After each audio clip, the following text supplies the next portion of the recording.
saat berkurban pasti kan kita akan bagi-bagikan daging kurbannya ya Pak ya. Kira-kira nilai sosial yang dapat diajarkan dari kurban itu apa saja ya Pak?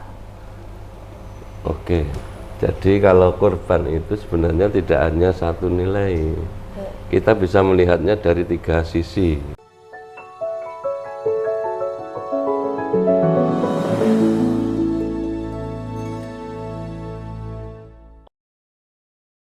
Assalamualaikum warahmatullahi wabarakatuh. Oh, Halo Sobat Mandapos, kembali lagi dengan podcast paling keren di dunia, Mandapo EduPod, yang membahas seputar edukasi, inspirasi, dan prestasi.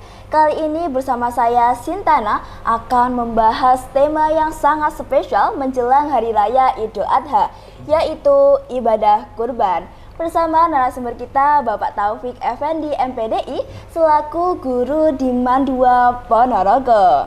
Langsung saja mari kita sapa narasumber kita. Assalamualaikum Bapak Taufik. Waalaikumsalam warahmatullahi wabarakatuh. Bagaimana Pak kabar hari ini? Alhamdulillah, ini suasana yang bagus untuk menjelang Idul Adha. Ya. Alhamdulillah ya Pak ya. Oke Sobat Mandapo, hari ini kita akan belajar bersama-sama tentang apa itu ibadah kurban. Oke Bapak, saya akan bertanya nih Pak. Kita sebentar lagi akan merayakan Idul Adha ya Pak ya. Dan sebagai umat Islam pastinya kita akan melaksanakan ibadah kurban. Tapi Pak, sebenarnya apa sih Pak makna, hikmah, serta sejarah dari ibadah kurban itu Pak? Silakan Pak, bisa diceritakan. Oke, terima kasih. Kalau pertanyaannya makna itu sebagaimana kita tahu pasti ada dua ya. Jadi makna dari segi bahasa, etimologi atau lugatan itu secara etimologi atau lugatan itu kata korban. Nah itu nanti kan harus diambil dulu dari kata apa ini kan gitu ya. Jadi ada dua. Asal kata dari korban itu sendiri ada dua. Ada yang menyebutkan koriba yakrobu terus kurban. Ada satu referensi itu koruba yakrubu kurban. Sisi makna tidak ada masalah. Jadi ini hanya untuk mengambil dari dasarnya dulu, dasar akar katanya dulu seperti itu. Koruba juga nanti ketemu kurban, koriba juga kurban. Koribun juga dekat, maka tidak ada lain maknanya hanya dekat. Itu secara bahasa ya. Sekarang secara syariat Islam itu kalau kurban itu kalau syariat Islam bagaimana kita tahu bahwa itu adalah syariat Allah yang disampaikan melalui malaikat Jibril kemudian kepada Nabi Ibrahim. Jadi berarti kalau itu diperintahkan Allah, maka itu akan menjadi tuntunan yang harus dilaksanakan oleh terutama umat Islam ini gitu. Mungkin kalau ada yang beda agama, kalau itu di bawah Nabi Ibrahim maka mesti tahu juga. Jadi gitu mesti tahu. Mungkin itu secara singkat dari sisi makna. Oke Bapak. Kalau gitu Pak, kadang saat kita akan melaksanakan ibadah kurban, kita tuh juga bingung Pak. Sebenarnya hewan yang baik dan sesuai dengan syariat Islam untuk dikurbankan itu kayak gimana ya Pak? Mungkin Bapak bisa memberitahu tips-tips cara memilih hewan kurban yang baik Pak. Kalau kaitannya dengan hewan kurban itu sebenarnya kan ada ayatnya. Jadi kalau misalkan kita itu mau berkurban berarti pedomannya harus bahimatul an'am. Bahimatul an'am itu apa? Itu adalah binatang ternak yang dikurbankan. Kemudian dijabarkan lagi, ternaknya orang Arab dengan ternaknya orang Indonesia tentu beda. Iya, Pak. Makanya di situ standarnya kalau di Arab itu ya memang kambing. Kambing nih Pak. Maka kemudian diikuti oleh seluruh umat di dunia ini, oh berarti kambing boleh. Kalau kambing boleh, maka ukuran yang lain domba berarti juga boleh. Kalau di atasnya gimana? Juga boleh. Jadi itu unta, sapi, kerbau, berarti itu hewan ternak semuanya. Itu sudah dituliskan dalam Al-Quran, berarti itu boleh. Permasalahannya adalah itu kalau hewan ternak itu ada syaratnya. Oh, ada syaratnya nih Pak ya. Syarat kesehatan ada, syarat umur ada. Kalau syarat umur apa? Itu dalam hadis-hadis dikatakan bahwa kalau hewan ternak itu harus musinah. Apa itu musinah? Nah ini harus tahu. Sinun itu gigi, musinah berarti sudah berganti gigi. Itu gampangnya gitu.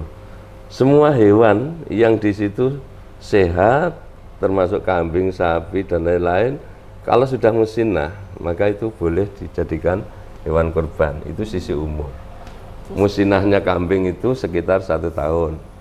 Musinahnya sapi itu 2 tahun, sekitar itu. Sehingga nanti tandanya bahwa oh ini sudah musinah apa belum, itu dilihat giginya. Orang Jawa menyebutnya udah puel apa belum gitu. Okay. Makanya kalau bakul-bakul nanti tahunya oh ini sudah puel, bisa untuk kurban. Nah itu maksudnya gampangannya, padahal dia nggak tahu umurnya berapa. Itu dalam fikih dikatakan bahwa kalau ukuran kambing itu sekitar 1 tahun. Ukuran sapi, kerbau 2 tahun. Kan gitu. Kalau unta itu 5 tahun. Itu pada umumnya. Pada umumnya. Dan itu saat para sahabat dulu itu banyak oleh Nabi itu dikatakan kalau nanti kesulitan untuk menemukan bahimatul an'am seperti itu diturunkan oleh Nabi. Kalau kamu nanti sulit mendapatkan kambing seumurnya segitu yang sudah ganti gigi, maka Nabi diturunkan, ya bolehlah jada'ah gitu. Jada'ah itu adalah binatang ternak kambing yang umurnya minimal 6 bulan. Berarti kan di bawah 1 tahun. Itu boleh digunakan untuk kurban. Itu sisi umur. Sekarang sisi yang lain, kesehatan. Kesehatan yang penting tidak ciri. Tidak ciri, tidak cacat. Nah, cacat itu ada berbagai macam, cacat mata, cacat kuping, cacat apa gitu. Diusahakan hewan kurban itu yang tidak ciri. Nah, tidak ciri itu sudah bagus. Terus yang terakhir adalah hewan yang badannya seger. Kalau misalkan badannya sangat kurus, ya kasihan juga. Maka wong ini mau berkorban kok masuk pilihan kita jatuh pada sesuatu yang terbaik. Jadi kalau kita mau berkorban, pilihlah sesuatu yang terbaik untuk berkorban. Yang berkorban harus menyukai apa yang akan dikorbankan itu. Jadi seperti itu. Ini kaitannya dengan hewan korban. Nah, zaman sekarang ini tidak sulit lagi. Kita menghadirkan, ngecekkan itu kepada dokter, sudah ada. Kalau dulu kan nggak ada. Ini permasalahannya. Kalau sekarang itu benar. Dicekkan ke dokter. Oh iya ini lolos. Udah itu udah bagus. Ya, jadi bisa dicekkan di dokter ya Pak ya. Bisa itu. Itu. Jadi teman-teman kalau kita ingin memilih hewan kurban yang baik, kita bisa itu dari giginya ya teman-teman. Lalu kita juga bisa mencekkan di dokter apakah itu sudah bisa dibuat kurban atau belum. Lalu Pak, saat berkurban pasti kan kita akan bagi-bagikan daging kurbannya ya Pak ya. Kira-kira nilai sosial yang dapat diajarkan dari kurban itu apa saja ya Pak? Oke, jadi kalau kurban itu sebenarnya tidak hanya satu nilai. Kita bisa melihatnya dari 3 sisi, 3 dimensi. Satu itu tentunya dimensi spiritual. Kenapa dimensi spiritual? Karena kurban itu disyariatkan, diperintahkan oleh Allah melalui ayat Inna a'tainakal kautsar. Karena disyariatkan seperti itu, maka dimensi nomor 1 harus spiritual. Orang yang mau berkurban ini berarti orang yang mau mendekatkan diri kepada Allah. Ini spiritualnya. Kemudian yang kedua itu dimensi sosial. Dimensi sosial itu berarti horizontal sesama manusia. sesama manusia namanya makhluk sosial, mesti dia punya kepedulian kepada yang lain. Oh, itu tetanggaku miskin. Oh, itu tetanggaku membutuhkan. Nah, itu yang kedua, sosial. Jadi jiwa sosialnya biar apa itu? Iya, ada kepedulian. Ya. Yang ketiga sekarang, dimensi ekonomi. Kenapa dimensi ekonomi? Karena dengan hadirnya Idul Adha ini, semuanya ekonominya akan berubah. Peternak semuanya juga merasakan lancar. Kemudian orang-orang yang mau berkurban itu, keuangannya juga mudah untuk dibelikan hewan. Sehingga perputaran roda ekonomi ini di era sekarang ini sangat bagus. Ini pas momen-momen seperti ini. Ini paling enggak 3 ini. Jadi gitu. Jadi itu ya teman-teman, banyak sekali nilai-nilai yang bisa kita ambil dari ibadah kurban. Nah, mulai dari nilai tadi spiritual, lalu nilai sosial, lalu ada juga nilai ekonomi. Lalu bagaimana Pak kurban yang biasanya terjadi di Mandua Ponorogo? Oke, kalau kurban di madrasah kita ini, Mandua ini memang dari tahun ke tahun ya ada perubahan teknis. Kenapa saya katakan gitu? Kalau melihat riwayatnya, memang 1-2 ini tadi di Mandua itu diprioritaskan sejak dulunya. Artinya apa? Guru-guru menggali dana. Ini kan dari sisi ekonomi, dari sisi sosial kan gitu. Untuk apa? Untuk beli hewan kurban, disalurkan kemana?